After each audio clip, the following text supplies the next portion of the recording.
Cryptic Canticles welcomes you to the Dracula radio play experience.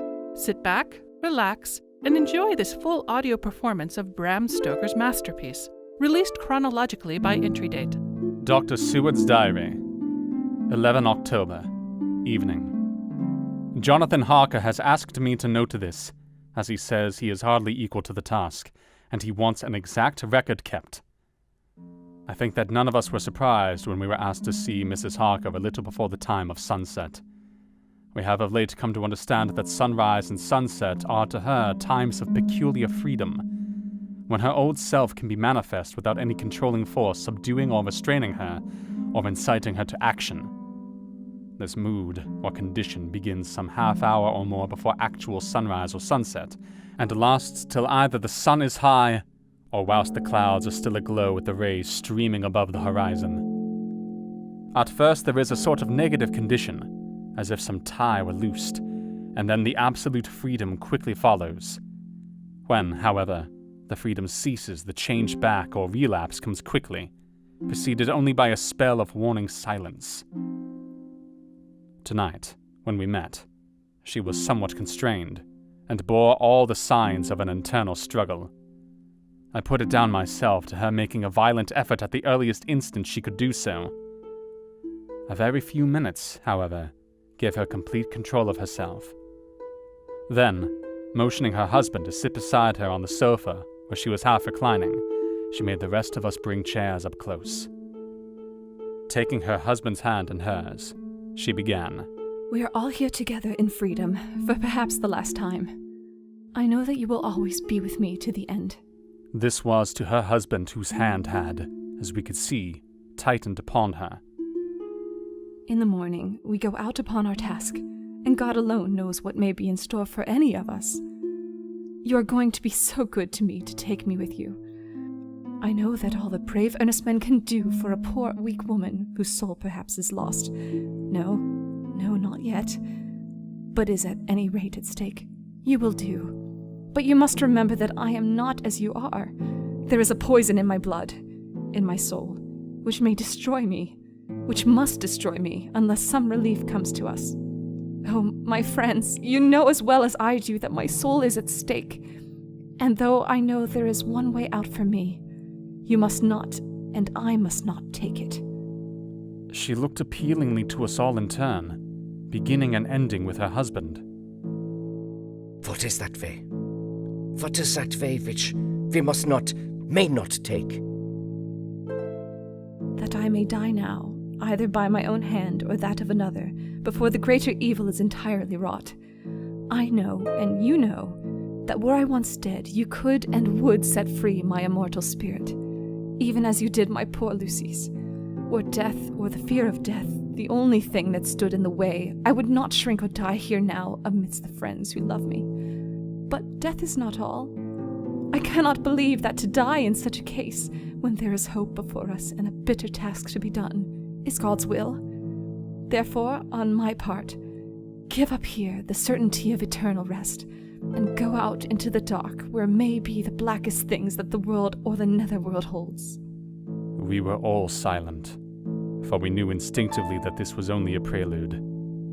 The faces of the others were set, and Harker's grew ashen grey. Perhaps he guessed better than any of us what was coming.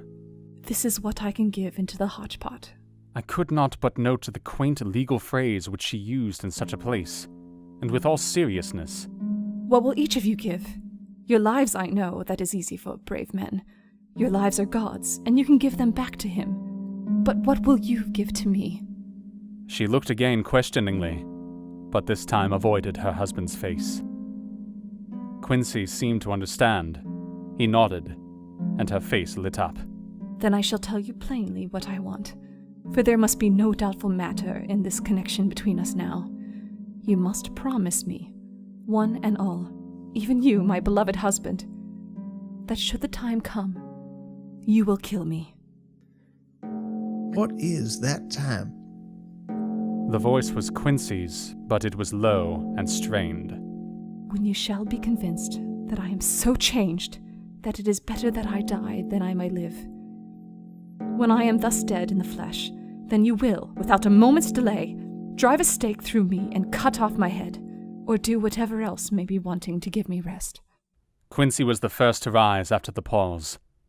He knelt down before her, and taking her hand in his, said solemnly, I'm only a rough fellow, who hasn't, perhaps, lived as a man should to win such a distinction.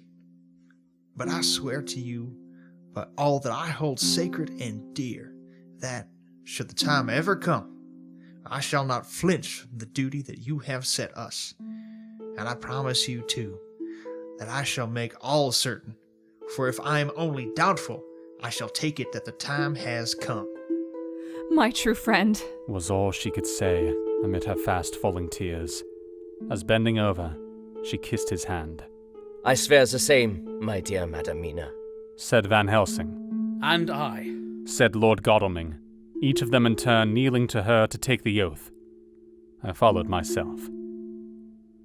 Then her husband turned to her, wan-eyed, and with a greenish pallor which subdued the snowy whiteness of his hair, and asked, And must I too make such a promise, O my wife? You too, my dearest, she said, with infinite yearning of pity in her voice and eyes. You must not shrink. You are nearest and dearest in all the world to me. Our souls are knit into one, for all life and all time. Think, dear, that there have been times when brave men have killed their wives and their womankind to keep them from falling into the hands of the enemy. Their hands did not falter, and the more because those that they loved implored them to slay them. It is men's duty towards those whom they love in such times of sore trial. And oh, my dear, if it is to be that I must meet death at any hand, let it be at the hand of him that loves me best. Dr. Van Helsing, I have not forgotten your mercy in poor Lucy's case to him who loved. She stopped with a flying blush, and changed her phrase. To him who had best right to give her peace. If that time shall come again, I look to you to make it a happy memory of my husband's life, that it was his loving hand which set me free from the awful thrall upon me. Again, I swear, came the professor's resonant voice. Mrs. Harker smiled, positively smiled, as with a sigh of relief, she leaned back and said, And now, one word of warning, a warning which you must never forget. This time, if it ever come, may come quickly and unexpectedly, and in such case you must lose no time in using your opportunity. At such a time I myself might be, nay, if the time ever come, shall be leagued with your enemy against you. One more request. She became very solemn as she said this. It is not vital and necessary like the other, but I want you to do one thing for me, if you will. We all acquiesced, but no one spoke. There was no need to speak. I want you to read the burial service. She was interrupted by a deep groan from her husband. Taking his hand in hers, she held it over her heart and continued. You must read it over me some day. Whatever may be the issue of all this fearful state of things, it will be a sweet thought to all or some of us. You, my dearest, will I hope read it, for then it will be in your voice in my memory forever, come what may. But oh, my dear one, death is afar off from you. Nay, she said, holding up a warning hand. I am deeper in death at this moment than if the weight of an earthly grave lay heavy upon me. Oh, my wife, must I read it? It would comfort me, my husband, was all she said, and he began to read when she had got the book ready. How could anyone tell of that strange scene? Its solemnity, its gloom, its sadness, its horror, and withal its sweetness. Even a skeptic who can see nothing but a travesty of bitter truth in anything holy or emotional would have been melted to the heart had he seen that little group of loving and devoted friends kneeling round that stricken and sorrowing lady, or heard the tender passion of her husband's voice, as in tones so broken and emotional that often he had to pause. He read The simple and beautiful service from the burial of the dead. I cannot go on. Words and voices fail me. She was right in her instinct. Strange as it was, bizarre as it may hereafter seem even to us who felt its potent influence at the time, it comforted us much. And the silence, which showed Mrs. Harker's coming relapse from her freedom of soul, did not seem so full of despair to any of us as we had dreaded.